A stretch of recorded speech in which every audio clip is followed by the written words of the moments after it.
Thank you for choosing the Minority Alliance Organization meeting today. What we wanted to do today is we're coming up on, it's almost been one full year since the founding of Minority Alliance Organization. Time is, certainly flown by, but, we've seen a lot of different things and we've seen a lot of change and we've seen a lot of things that will stay the same during this time. But, the Minority Alliance Organization has come together during this time. We've put out some content. We've done some things. We've had some events. We've brought in, many people under the tent who've been able to, have this avenue to express themselves and to, kind of get information, exchange information.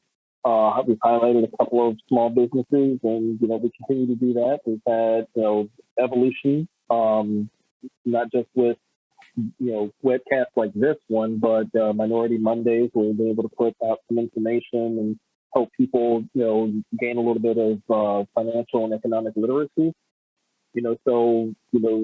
These casts are usually done by myself and by Cohen.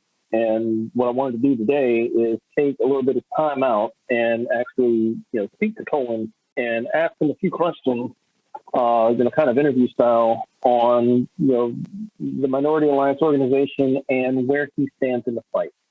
We talk about personalizing the fight and what brings you under the tent, what made you get active, and all the different things that we continuously ask out there, to all the people.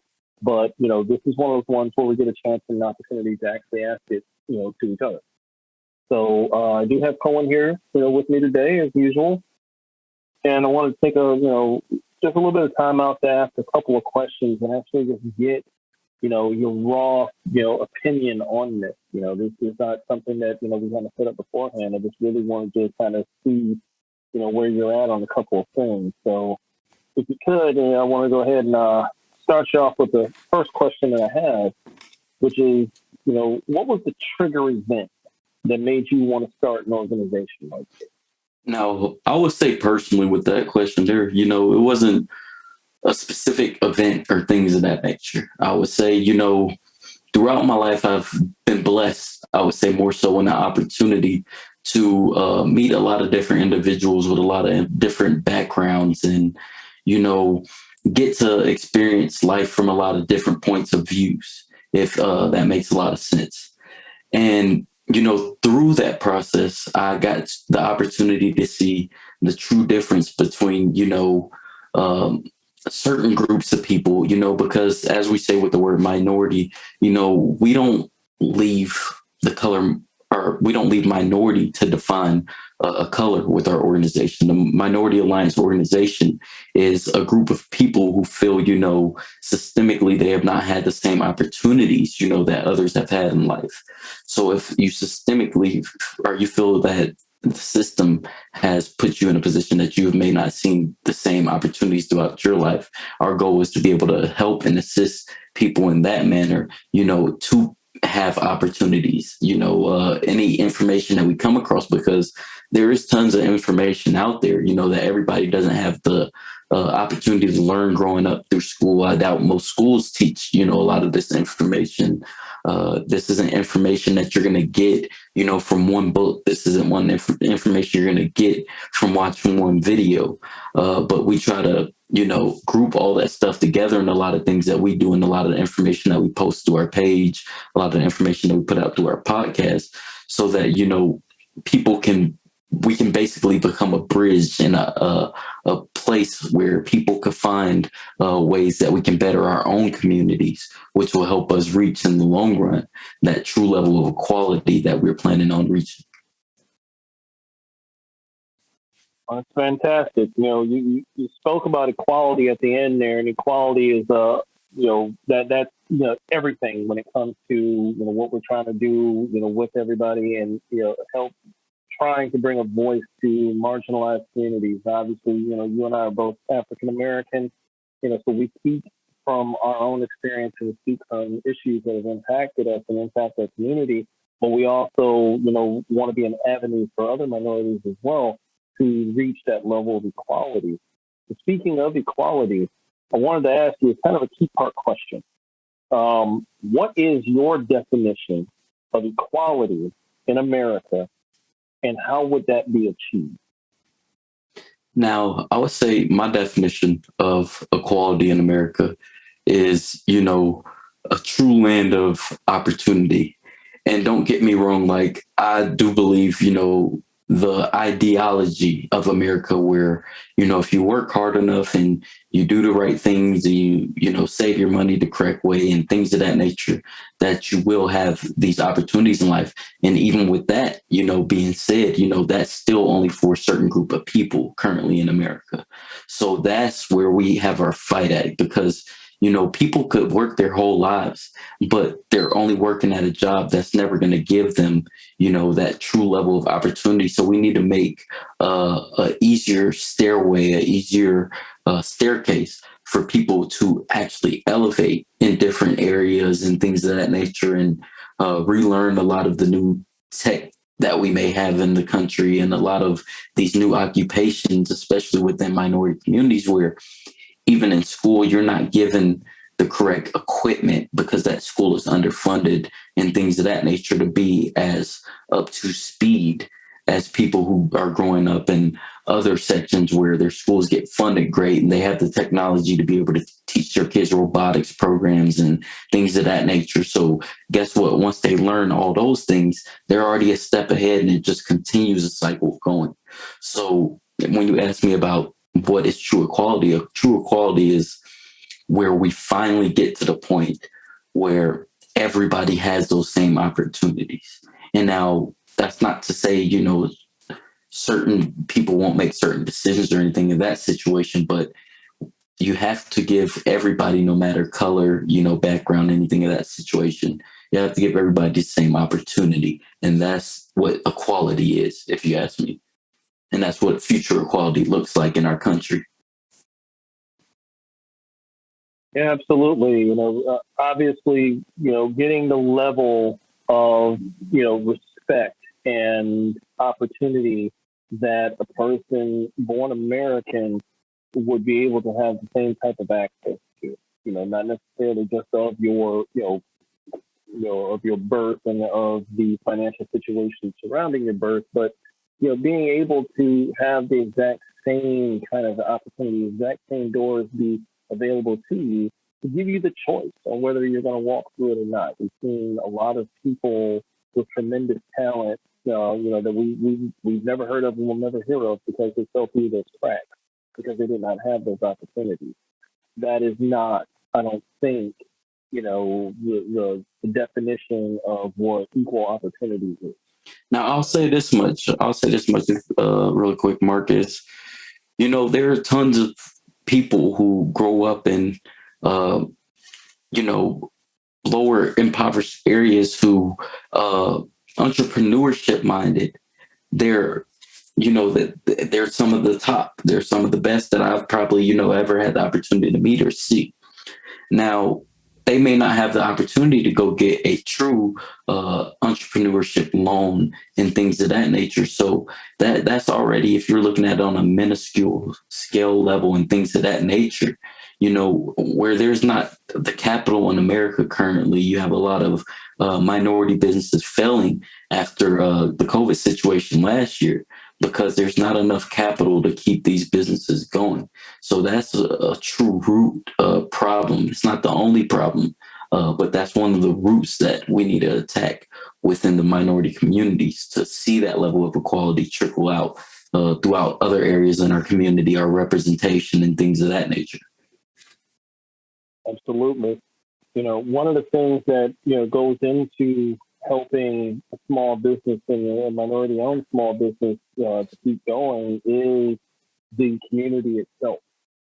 So, as we look at it, we know that, during times of crisis, when we see an issue come about, when we see, when a person gets killed or a person is brutalized by police, or we see a blatant form of that systemic racism, that people tend to come together, whether it be through protest or through more community action. But there seems to be, and it doesn't ever seem to be, it flat out is a drop off that you see that comes with time, and we see those things happen almost like people are waiting for the next event. So my next question would be, where do you think minority apathy comes from, and how can it be cured? I think, and it's sad to say, I think you kind of spoke on it a bit, what you just stated, but I think it comes from where we continue to see the level of police brutality currently and the inequality on that side of our systemic issues currently.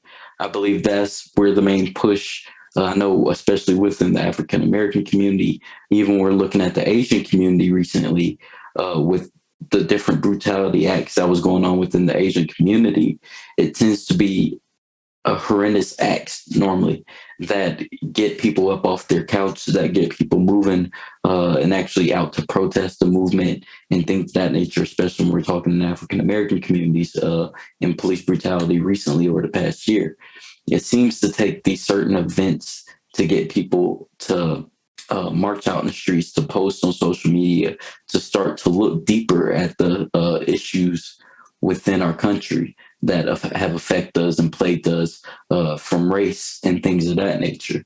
So, you know, even with that we're trying in positions in ways that we can, that those are not the things that jolt us into getting up and taking a stance, that we are at all times fighting for these things and we're putting pieces in place and we're building to the point that we can actually see this true equality over time. Okay. So, one of the big things that we've seen lately in the last few years is kind of turbocharged now, and that is, people who, through the power of social media have gotten themselves kind of, almost this microwave type of exposure to certain issues. And, some of these are issues that definitely needed to be addressed. Some of these are actual systemic problems that require immediate attention. But sometimes, things can go a little bit too far. We've gotten to the point now, some people call it, a toxic wokeness. Some people call it cancel culture. There's almost this push by, certain extremes on either side of the spectrum, extreme left or extreme right, to kind of remove things that make them uncomfortable. And that, whether that be conversations that are uncomfortable, whether it be art, music, movies that were made 80, 90 years ago, all sorts of different things are now under this fresh new microscope.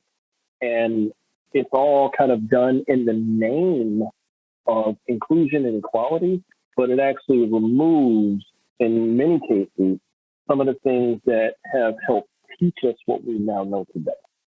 So, in that vein of informing and of teaching, how do you think people can be informed without triggering that toxic wokeness in people?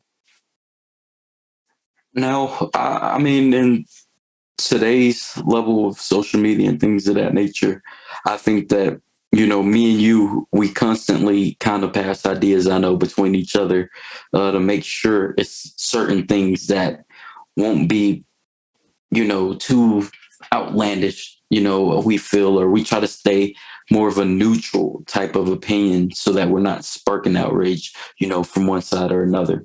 And, as I said, that to me is the best way to have information given to the people, in a sense, because you'll see online a bunch of arguments start. One person says one thing, and somebody who just totally doesn't agree with it, comes in, and there's never any true resolution, in any of those arguments and things of those nature. So there's not too much news source or information source that is neutral. So, through the organization, we try our best, to give out the information that we do find in the most neutral manner way that we can, uh, and try to make sure that everybody understands this organization is built so that we can give the information that is the truth, the raw and the real, but something that's not going to totally, outrage one side or the other. Yeah, I mean, actually, I think it always comes down to education, right? We're trying to educate people by telling them, obviously we have our own perspective, but we're giving out facts. And by giving out facts, we, not necessarily laying the blame at one person's feet or another, and making sure that people understand that, everything that we bring up are things that are, these are things that are objective, right? They're not subjective. There are things that you can look at, there are things that you can look up, there are things that you can think of, and you can form your own opinion about. But we need to have those types of conversations. They're not always going to agree on everything, but the person that you don't agree with does not, by definition, need to be destroyed. And I think that's, kind of being able to present that on a week to week basis when we do these is super important to making sure that people know the information, they know what's going on, current events, things that are coming up, stuff like that, but you still have the ability to form your own opinion on how it's going. Even in the sense when you're speaking on that, the whole cancel culture, current society that we're living in, where when people totally don't agree with something, that they totally try to, ruin things and bring things down. As you know, I think we got to come away from so much that side of society and go more into, let's fix things for the future. Let's stop going back and worrying about tearing down things that have already been a part of, because at the end of the day, that's a part of somebody's history within our country, whether we like it or not. It's a part of our country's history, period. Whether we like it or not, that's the history. So instead of focusing so much on cancel culture and things of that nature, we really should be focused on things that we can actually affect and move in towards the future. And I think, kind of when you're speaking on how do you get people, the general apathy, even when we're talking about the question currently, that's the true root is we got to stop worrying about fighting that fight with the current movement and, seeing what we can do to affect other things and stop giving our energy to that side of the movement there, if you ask me in that case. Yeah, I mean, I think we definitely have some issues that are in front of us right now, and I don't think that that's going to be the problems of today will not be solved by removing a movie that was made 80 years ago. You know, so getting to the last question that I have for you, and I kind of saved this one for last because it's kind of a big one. It's an overarching question. You know, we have fought for equality, all the way from the beginning. I mean, obviously, if you have Native American heritage, you fought it for even longer. For African Americans, from the very first slave revolt all the way to today. You know, we fought for this, for equality. We fought for our right to exist and our right to be treated as people, our right to have this country live up to the words on its doctrine. You know, so what is the key to finally achieving that which so many people fought and died for and continue to fight and die? I think, even if you look at our motto, through the organization, that's the true key. It says togetherness is the key to a better tomorrow. And at the end of the day, that's why that is our motto, from the get go. It's going to take a point to where, we're all, working together to reach the same goal of equality, however we feel that is reached. We all need to first be able to agree on what equality looks like. What is equality to all of us? Because I think, even we're all fighting for equality, but it's everybody's envisioned ideal of equality. But that's even, kind of, we spoke a while back. That's why we do these segments. So me and you, we even try to get out certain points of views just to help people kind of think about it, and kind of put the thought there, the food for thought, so that we're all getting to the point of where we can truly envision equality and agree on it, and then we can organize and attack it in the manners that it needs to be attacked to actually reach those levels. So I think, granted, this has been a fight that it's been going on since I believe the beginning of time, in a certain sense. But at the same time, it's like we won't truly reach it, I think, in our lifetime. I hope we start to see the waves that we're creating, come to shore, and the things that we're doing today actually play out, in a way that we can at least treat each other in society. But total inequality is that's going to be something that's a lifelong fight, and that's something that we have to make sure we keep an eye on every day against these systemic issues, and making sure that there are policies and things put into place that are truly for each and every one of us to, as I said before, have these certain opportunities in life. And that's basically what MLK fought for. That's basically what Malcolm X fought for. That's basically, you said the first slave revolt. That's what they were thinking they were leaving for. That's what they thought they were getting when they were leaving a lot of these farms, when they were supposed to be reparations back in that time period. They were thinking they were going to get all these opportunities to honestly have that quote unquote American dream and have a true shot at that. So now that we're so far down the line, our way of achieving that may look a little bit different, but at the end of the day, the ending goal is still the same from that time period. But we have to figure out how to get to that ending goal now, because it's been too long. So it's time to go ahead and finish that race on that end.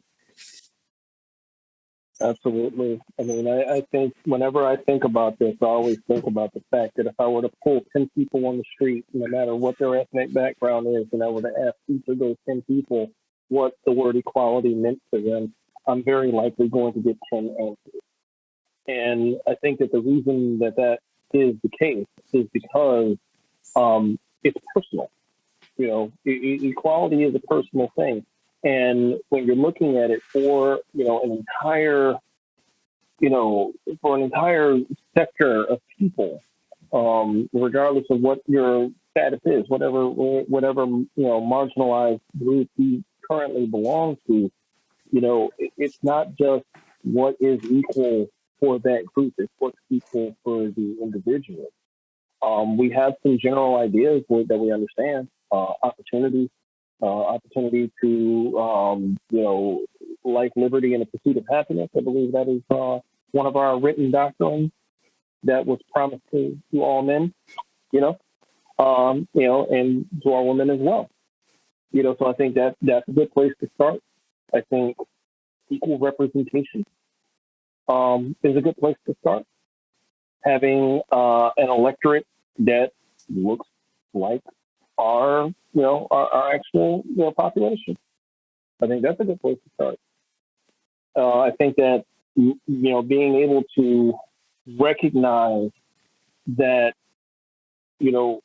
how far we have come versus how far we still have to go. It is a relative thing because we are going to need to continue to fight. It's going to need to be something that is fought for all the time. It's kind of like when you're going out to try and achieve something. A farmer plants a crop to feed its family, and you do the work, and you fight through a winter, and you fight through a growing season, and you do your harvest, and you got enough, to feed your family. Do you know what you need to do exactly right after that? Plant your next crop, right? And for all of us, not just being able to continue to talk about what we do and talk about what we see, talk about what's going on, point out the issues when we see them, come up with solutions and continue to talk about these things. It is equally, if not more so important that we continue to pass this information along to one another, because you're going to eventually run into people who, didn't even think about these issues until you spoke on them. I can name a couple of people right now who think completely differently today about these issues because they've listened to these segments, you know. And then the second thing is that we've got to pass that information along to our next generation. We have to pass the generational, that along to our children, because as we've seen, we have children now who, there are more mixed children. Yeah, as we go down, further and further in those generations, and they're not just mixed in DNA, but they're mixed in ideology. And they don't have a lot of those inherent things brought down upon them, and that's because of the work of others. So we can't look back on this and say that we didn't get anywhere, because we have, and we can't also be discouraged by how far we have to go. We just have to recognize that we are going to, we planted some crops, There's been some others who've done it before us. Martin Luther King's and Malcolm X's, and there's so many others. There's too many to name here that planted crops and tilled those fields and paid that price, and we got to eat off of those crops. And we get to plant this next one, and we get to plant it with better technology. We get to sow a bigger crop. We get to sow a bigger field. And our kids will get to eat off that crop, and then they will plant another crop as well. So I think that looking at the fight that way is probably the most fulfilling way that we can look at it, because it's not just a battle of wills. It's not just a battle of ideology. There's not one. I've said this before. There isn't a single march that's going to cure this. There isn't a single election that's going to cure this.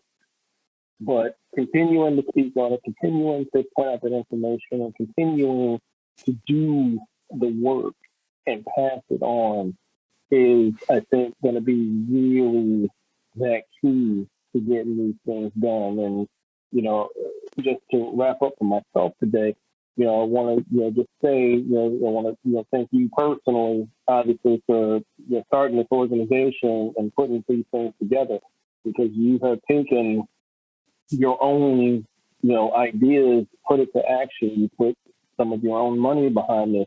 You put your own work behind this. You put your own passion behind this, and not for profit, obviously.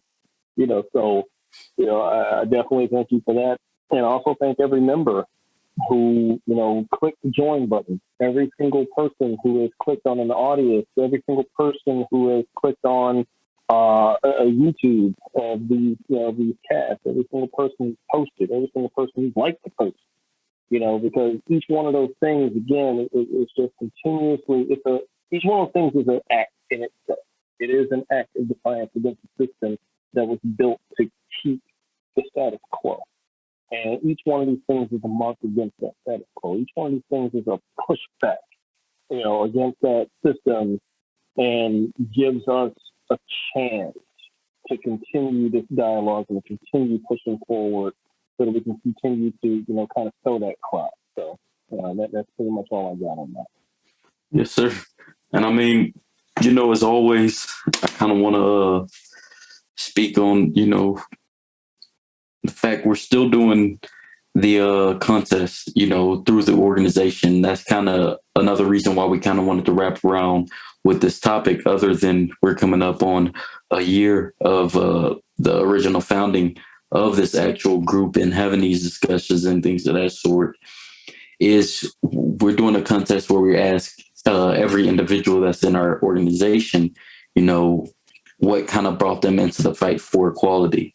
Why did you feel, you want to be a part of this, battle that we're currently in? And why do you want to be a part of creating the change that we're looking for in the future? And, we've even added an extra incentive on the back of the contest where you could win a DNA ancestry DNA kit, where, even with our true belief, Mark did his last year.